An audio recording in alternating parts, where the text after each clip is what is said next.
தீவன் channel நேயர்களுக்கு வணக்கம். இன்றைய சிறப்பு நேர்காணலில் போகிறோன்னா வணிக சங்க தலைவர் திரு மாதேஸ்வர் அவர்களிடம் இன்றைய வணிகர்களின் சம்பந்தமான பிரச்சனைக்கு ஒரு தீர்வு சம்பந்தமாக அவர்களை பார்க்க போகிறோம். வணக்கம் சார். வணக்கம் வணக்கம் வணக்கம் சார், நீங்கள் பார்த்தீங்கன்னா தொடர்ந்து ராசிபுரம் ராசிபுரம் சம்பந்தப்பட்ட பகுதியில் வணிகருக்கு பல்வேறு வகையான பிரச்சனைகள் வந்துக்கிட்டே இருக்கு. இது எதனால் சார் வருது? ஏன் அவங்க பாதிக்கப்படுறாங்க? தீவன் நேயர்களுக்கு வணக்கத்தை தெரிவித்துக் கொள்கிறேன். முதல்ல நான் நகராட்சி பிரச்சனை பேசலாம். முதல்ல இப்போ நாளை மறுநாள் திருச்சியில் கார்பரேட் நிறுவனத்துக்கு எதிராக எங்களுடைய மாநில தலைவர் விக்ரம்ராஜ் அவர்கள் ஒரு முற்றுகை போராட்டம் டிமார்ட்டுக்கு முன்னாடி ஒரு முற்றுகை போராட்டம் அறிவித்திருக்கிறார்கள். அதன் தொடர்ச்சியாக எங்களுடைய மாவட்ட நாமக்கல் மாவட்ட வணிகர் சங்கங்களின் மாவட்ட பேரவை தலைவர் அண்ணன் ஜெயக்குமார் வெள்ளையர் அவர்கள் நாமக்கல் மாவட்டம் முழுவதும் ஒரு 2000 பேர்களை அழைத்து சென்று முற்றுகை போராட்டத்தில் கலந்து கொள்ள உத்தரவிட்டிருக்கிறார்கள். அதற்கு நாங்கள் கலந்து கொள்ள இருக்கிறோம். அது என்ன காரணம்னா கேட்டிங்கன்னா, இப்போ கார்பரேட் சில்லறை வணிகத்தை ரொம்ப பாதிக்கிறாங்க.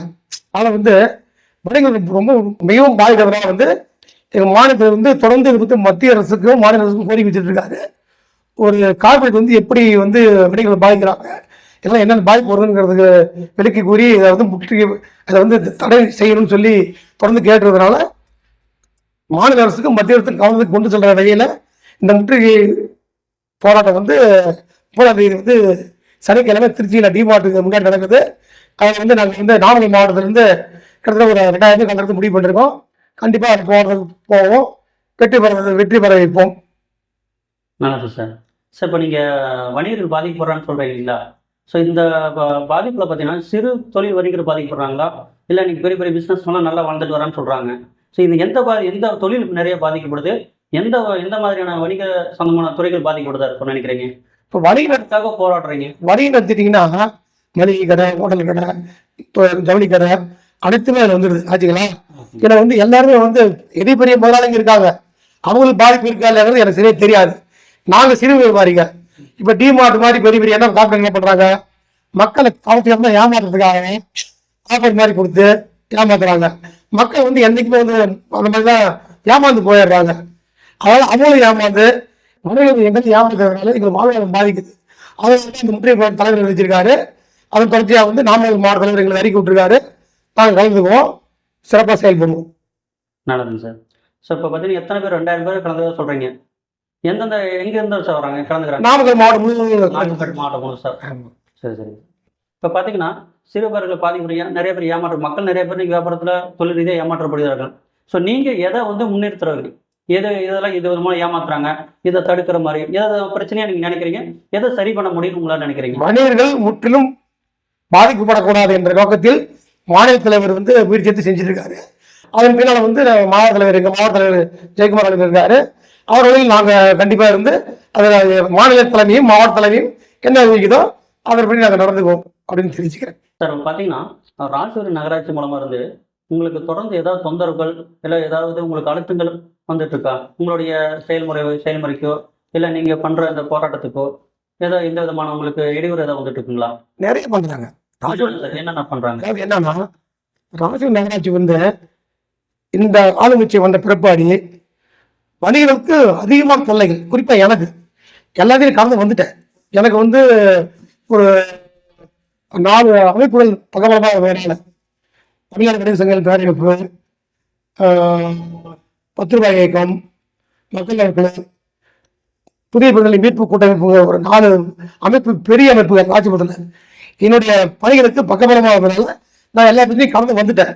அதே பக்கம் இருந்தாலும் தொடர்ந்து எனக்கு இந்த வணிகர் சங்கத்தில் தலைவராக, இந்த உள்ளாட்சி கடை தலைவராகிறதுனால நான் சில நகராட்சி கடைக்கு போகிற சூழ்நிலை வரும், வந்துட்டு தான் இருக்குது.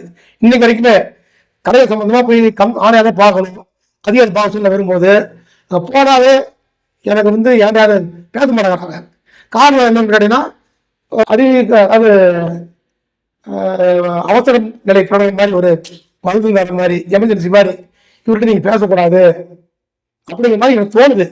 நான் போய் ஒரு ஆணையாளர் பார்க்க போகணும்னு வச்சுக்க, ஆணையாளர் இருக்கிறதே இல்லை.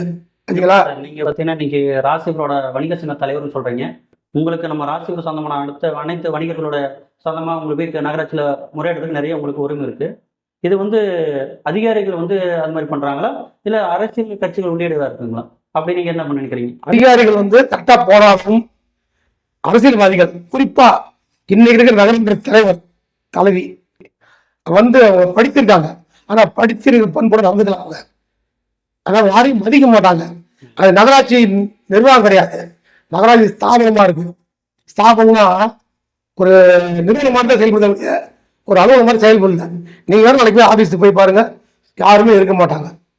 நகராட்சி அலுவலகத்துல வந்து நீங்க போய் பாருங்க, எந்த சீட்லயும் அதிகாரி இருக்க மாட்டாங்க. காரணம் என்னன்னு கேட்டீங்கன்னா, இந்த நகராட்சி பொறுத்த வரைக்கும் ஆணையாளர் நெருக்கமா யாருமே இல்லை, இவங்க இருக்க விடுறதில்லை. ஆச்சுங்களா? இவங்க வந்தது பிற்பாடு இந்த திமுக நகராட்சி, திமுக நகராட்சி நிர்வாகம் வந்த பின்னாடி 10 நகராட்சி மாற்றப்பட்டிருக்காங்க.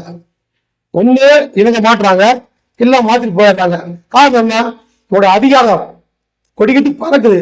சொல்ற செஞ்சா வேலை செய்யலாம், இல்ல கிளம்பி போயிட்டாங்களா, நீ போறியா நான் போட்டா, அப்படிதான் பண்ணிட்டு இருக்காங்க. உதாரணத்துக்கு பாருங்க, அதை நம்ம நேரடியாக எடுத்து பார்ப்போம். சரி, இப்போ பார்த்தீங்கன்னா மற்ற ஒரு 4 அமைப்பு உங்களுக்கு பக்கபலமாக இருக்குன்னு சொன்னாங்க. அவங்களோட நோக்கம் என்ன இருக்கும்? அவங்க எந்த மாதிரிலாம் உங்களுக்கு ஒரு பலமாக செயல்பட நினைக்கிறீங்க? அவங்க பக்கபலமா இருக்காங்க. சமுதாய பணி, அதாவது சமூக பணின்னா உங்களுடைய மற்ற ஏதாவது ஒர்க்குங்களா? அதாவது சமூக பணி, சமூக பணி சமூக பணிக்கு வந்து ஒரு வணிக ரீதியாக இருக்கும். பொதுமக்கள் சம்பந்தமாக போய் ஒரு தண்ணி வெள்ளாலும் போய் கேட்கக்கூடிய சூழ்நிலை வரும். சாகர் அடிச்சா போய் கேட்போம், தெருவீட்டர்லாம் போய் கேட்போம். தண்ணி குடிநீர் வந்து வேஸ்டா போய் கேட்கக்கூடிய சூழ்நிலை இருக்கும்போது நான் போய் கேட்பேன், எதுவுமே கேட்பேன். வணிக ரீதியாக மட்டும் இல்லை, பொதுமக்கள் சார்ந்து போய் கேட்கும்போது எனக்கு ஏதாவது தொல்லைகள் கொடுத்தாங்கன்னா இவங்க பக்கபலமா இருக்காங்க.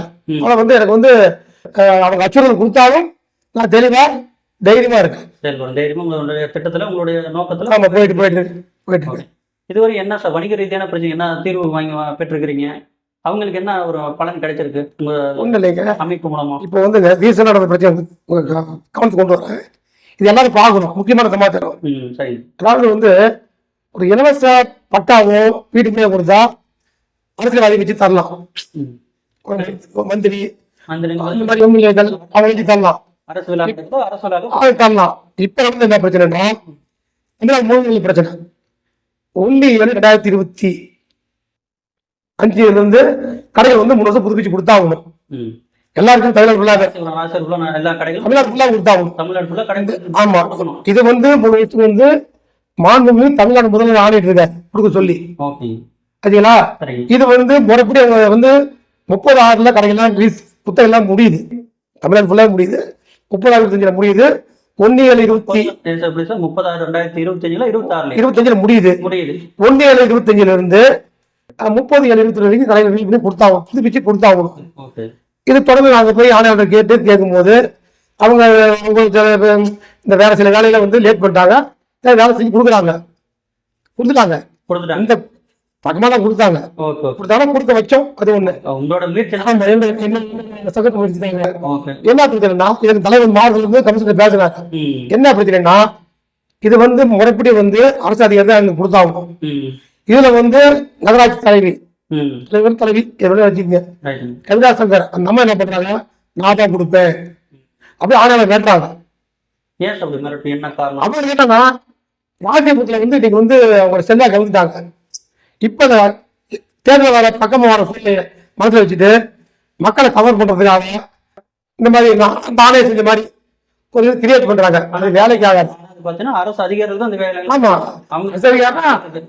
ஆணையாளர் கூட வைக்க ஆணையம் இருக்காங்க, மேனேஜர் இருக்காரு, ஆரோக்கியில அதெல்லாம் முன்னதான் கடந்த காலம் வந்து ஓய வந்து கொடுத்து கை கைட்டு போவாங்க, கைட்டு போவாங்க. இப்ப இவங்க இதை கூட வந்து நான் தான் செய்யணும் பிடிவாதமா இருக்காங்க.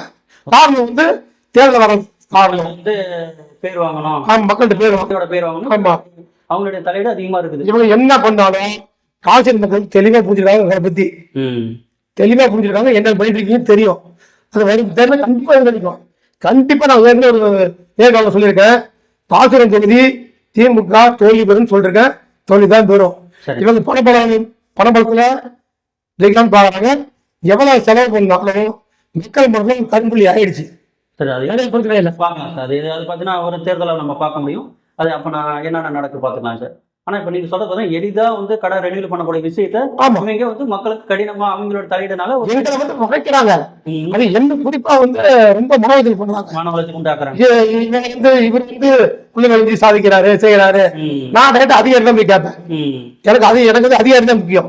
ஏன்னா நான் அதிகாரிங்கிறவங்க வந்து நம்ம வரியில சம்பளம் வாங்குறாங்க. ம், இவங்ககிட்ட கேள்வி கேட்கணும். இவங்ககிட்ட கேள்வி கேட்க முடியாது. ஏன்னா அதிகார பங்குகள் இருக்காங்க. அதிகார ஆட்சி பங்கு இருக்கிறதுனால நம்ம போய் கேட்க பதில் சரியா வராது. ஆனா இவங்க வந்து நம்ம பார்க்கக்கூடிய அவசியம் இல்லை, தேவையில்லை. உங்களோட அதான் நீங்க சொல்ற வணிக சங்க தலைவராக இருக்கும்போது நீங்க சம்பந்தப்பட்ட அதிகாரியும் ஆணையரை பார்த்து உங்களோட கோரிக்கை வைக்கிறீங்க, அதுக்கு உண்டான வழிகளை அவங்க செஞ்சு கொடுக்குறாங்க. அப்படி செய்ய கொடுத்தாங்கன்னா நான் மாவட்ட தலைவருக்கு சொல்லுவேன், ம், அவர்கிட்ட பேசுவேன். அவர்கிட்ட உடனே எங்க மாவட்டத்தில் ஜெயிக்குமாறு கல்யாணம் அவர்கள் உடனடியாக சம்பந்தப்பட்ட அதிகாரி தொடர்பு கொண்டு கேட்பாரு, சரி சொல்லி கேட்பாரு, செஞ்சு கொடுத்துறாங்க. அதிகாரிகளே குறை சொல்லி அதிகாரிகள் நல்லா இன்னைக்கு எங்க சுற்றி பழக்கிறாங்க. வேற வழியில அவங்க என்ன பண்றது? அவங்க இருதலை கொள்ளி ரொம்ப தவிக்கிறாங்க. அரசியல் பேச்சு கேட்கறதா, மக்கள் பேச்சு கேட்கறதா, அவங்களுக்கு கஷ்டம் இருக்குது. அது எனக்கு தெரியுது, விட்டத்துல போயிருக்குது. இருந்தாலும் வந்து என் தன்மானத்தையோ என்னுடைய சமூக முடிய விட்டு நான் போக முடியாது. எனக்கு தோணுங்க, நான் கேட்பேன், என்னால் முடிய வேலையை செய்வேன். நியாயமான முறையில் செஞ்சுட்டு தான் இருக்கேன். சமுதாயப்படி தொடரும், சமூக படி தொடரும். உங்களுடைய வேலைகளை நீங்க தொடர்ந்து செஞ்சுட்டு தான் இருப்பீங்க. எவ்வளவு இடையூறுகள் வந்தாலும் நான் தொடர்ந்து செய்வேன். அப்படி எங்க மாவட்ட சொல்லி கேள்வினா மாநில தலைமைக்கு தகவல் போகும். ம், நேரடியாக சிஎம் வரைக்கும் அவர் பேசுவார். அப்படிங்கிறது இப்ப இங்க இருக்க அரசியல்வாதிகளுக்கு தெரியும். நம்ம எங்க தலைவர் விக்ரமாஜா அவர்கள் வணிக பிரச்சனை வந்து நேரடியா மாநில முதலமைச்சர் கொண்டு செல்வார் என்ற தகவல் சம்பந்தப்பட்ட அரசியல்வாதிகளுக்கு நன்றாக தெரியும். நன்றி சார். அதான் இது வணிகர்களுக்கோ அல்லது மக்களுக்கோ உங்களுடைய பணியில் ஏதாவது இடையூறு வந்தால் நம்ம இப்போ நீங்கள் சொல்கிற வார்த்தைக்கு இந்த T1 நேயர்களுக்கு எல்லாருக்கும் நம்ம நேயர் மூலமாக நம்ம காணொலி மூலமாக கொண்டு போய் சேர்த்துருவோம். கண்டிப்பா சார்.